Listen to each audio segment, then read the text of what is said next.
What's going on, everyone? Cubeologist here, and today I'm going to be reviewing the Gans356.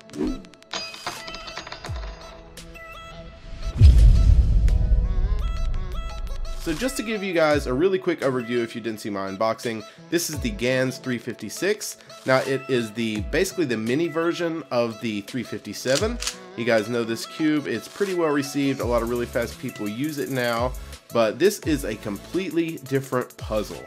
I will be showing the mechanism here in just a minute, but I wanted to go over some of the different aspects of this puzzle. This might be a little bit of a lengthy video because I want to talk about some of the rumors that were going around, some things that I've found that are amazing with this puzzle, and some things that I might be fixing. So let's get into it. First off, I want to talk about the feel. This cube, when I first got it, is pretty quick. So it's not as slow as like an Oolong version 2, but it's not as fast as my V1 or the Gans57. If you guys have used this cube, you know it's super light, airy feeling, and it's crazy fast.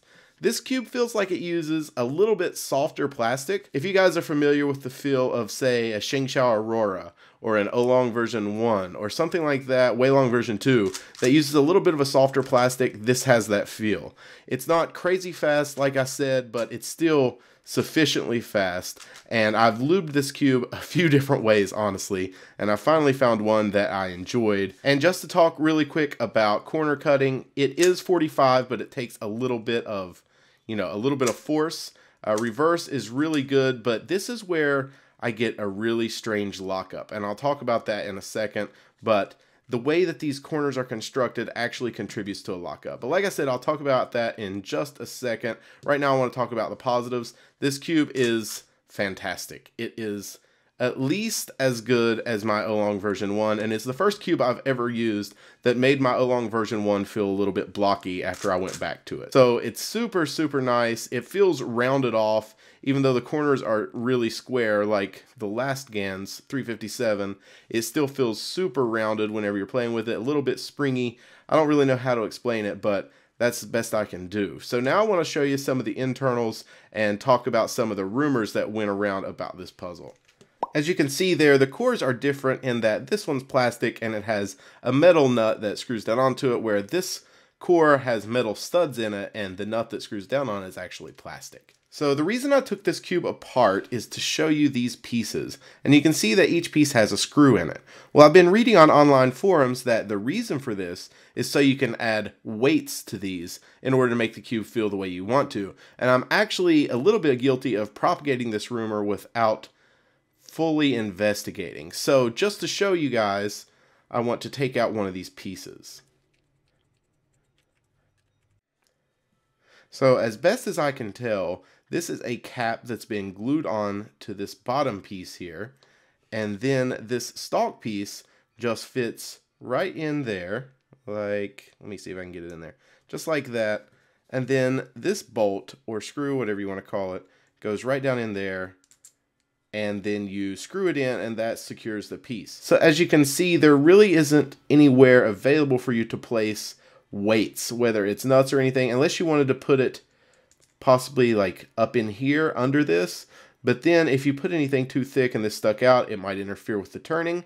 And I don't really see how weights at the bottom of the puzzle would really affect the feel. I'm sure it would to some extent, but not really that big of a difference would be made. I think you'd need to put the weights out here in order for it to feel heavier whenever you're turning it. And as you can see here, it's kind of the same situation with the edge piece. There really isn't a place to add any weights.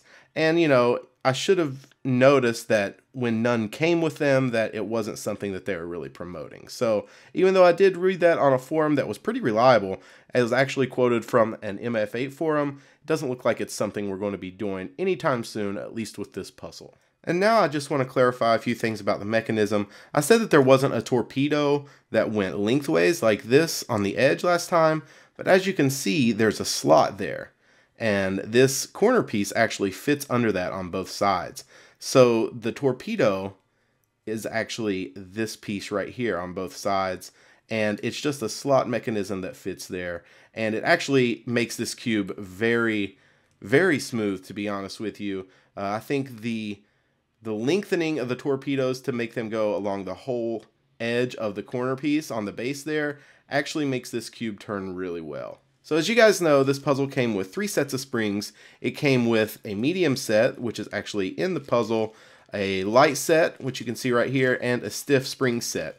Now, I want to say that I put the light set in it first, replacing this, just to see if I can give it a lighter feel, because it is a little bit heavy and it is a tiny bit stiffer than the Gans357, but that's actually a good thing because the 357 was kind of loose and this puzzle feels a lot more stable. But anyway, I wanted to try them all out, and these are absolutely horrible in that cube, at least for me. You know, I'm sure some people would disagree, but when I put them in here, I actually put it on the lightest tensions possible, and it took away all of the corner cutting. I don't know what the deal was with the light springs, why they would take away corner cutting, but it honestly couldn't cut line to line after I did this, so I instantly took them out. The heavy springs I actually enjoyed. It made the puzzle feel a lot more stable. Even though it is a stable cube, the heavy springs pulled it all together, and it held its shape no matter where you put it. If you guys know what I mean by that. It kind of felt like a Yu-Ying, honestly, when I put these heavy springs in it, and that's a good thing, because I really like that cube. But I ended up replacing both of those sets back with the original springs, and that seems to be working best for me. As this puzzle's broken in, it started to be really smooth, and it's just performing better and better every day. Now, just as a side note to anybody who may be getting this cube, because I think the Cubicle actually said they're going to be getting it pretty soon on their Facebook page, it is impossible to take apart on the loosest tensions. So that's pretty impressive as far as anti-popping mechanisms go. So the best way I've found to assemble and disassemble this puzzle is by reassembling it with the top center cap completely off like that. And it's still difficult. Surprisingly, it fits together really well. Then setting this on top like that, set your washer right there. Take the little plastic nut, set it on top, and then once you have the tool, you can just fit it down on top of that and force it like that down onto that stud. Once that's on there, you can just start tightening it. And honestly, the tightest tensions I've used are just like that, where the stud is just barely visible over the plastic nut. So as I said earlier in the video, the corner cutting on this puzzle is really good. You know, it does take some force at 45, and reverse corner cutting is really good, but sometimes the one catch that I get on this cube, and the one flaw I've found, is where these corners, they're shaped the same as this older one, overhang like that. Sometimes when you're cutting a corner, it actually pushes in on that center like that, and see, as you can see there, it pushes in on the sticker. If you can see that corner there, it's actually hung over that center cap, and it's hung there. And it has to actually slide over that in order to unlock. So that's the one problem I've found.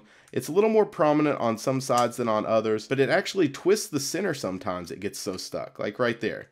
That puzzle should not be locked up. It's definitely happening right there. So what I've had an idea to do is just to shave down the inside of that corner and make it a little more thin and round it off a little bit, because it's so hard to twist a corner. I don't think the amount of modding it'll take to get rid of that lockup will affect the corner twist. So I'm going to do that, and then we'll talk about it.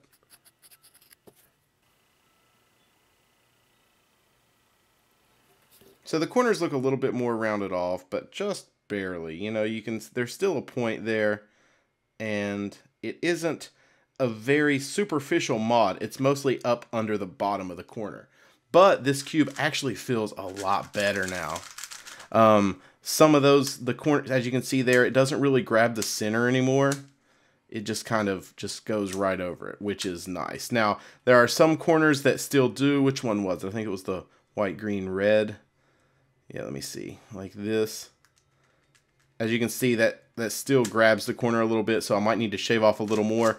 But in total, that mod actually helped a lot, and I really enjoy the feel of this cube now a lot more. It was already good, but that made it a lot better. So I'm really happy to do that. And if you get this, I would definitely recommend that if you have that problem. Now, it might just be my tensions, but I've adjusted them multiple times. Now, like I said before, I've lubed this cube a few different ways.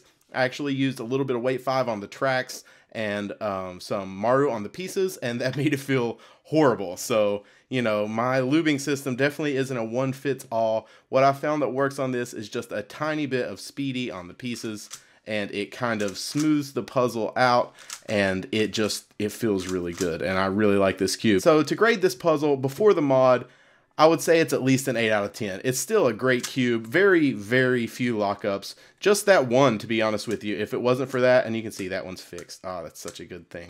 But anyway, if it wasn't for that one lockup, there wouldn't be any problems. But after that, I would say at least a 9, 9.5 out of 10. And I've got to be honest, guys, this puzzle, you know, I don't want to say it's my main, but I'm enjoying the feel of it more than anything right now. And like I said before, this is the first puzzle I've ever used that made my Oolong version 1 feel blocky, which is weird, right? Because this is a super rounded off puzzle, but this is easily as smooth, and I really love the performance. If I can get all the corners to perform as well as that one without catching on the center, I think it will probably be my main in the future, but no promises, right? So if you guys enjoyed this review, give it a thumbs up. I really like this puzzle, but if you want to know anything else about it, leave it down in the comments, because I'm sure I will be making some more videos on this puzzle. And you guys have seen some solves that I've been showing up in the corner, so I hope you enjoyed those. It was like a 17-second average of 5, but I really appreciate you guys watching, like I said, and you'll hear from me really soon as always. Talk to you later, guys. Bye.